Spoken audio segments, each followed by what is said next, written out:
విభజన హామీలు నెరవేర్చే దిశగా చర్యలు చేపట్టడం కాంగ్రెస్ పార్టీకి సాధ్యమవుతుందని పీసీసీ అధ్యక్షురాలు షర్మిల అన్నారు. నెల్లూరు జిల్లా వారీగా విస్తృత కార్యకర్తలు సమావేశంలో ఆమె పాల్గొన్నారు.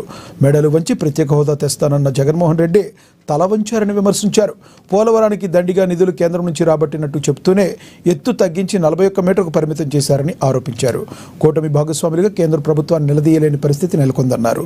తనకు కుటుంబ విభేదాలకు రాజకీయాలకు సంబంధం లేదని షర్మిల స్పష్టం చేశారు.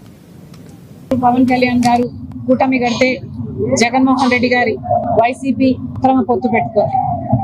అధికారంలో ఉన్న 5 సంవత్సరాలు కూడా జగన్మోహన్ రెడ్డి గారు రాజశేఖర రెడ్డి గారి కొడుకై ఉండి కూడా మోడీ గారికి దత్తపుత్రుడిగా ప్రతి బిల్లులోనూ బీజేపీ పార్టీకి మద్దతు ఇచ్చారు. అదానికి అంబానీకి లేక మోడీ గారికి ఏ మేలు కావాలంటే అది చేశారు. మెడలు వంచి ప్రత్యేక హోదా తెస్తానన్న జగన్మోహన్ రెడ్డి గారు తమ మెడలను మోడీ కింద పెట్టడం జరిగింది.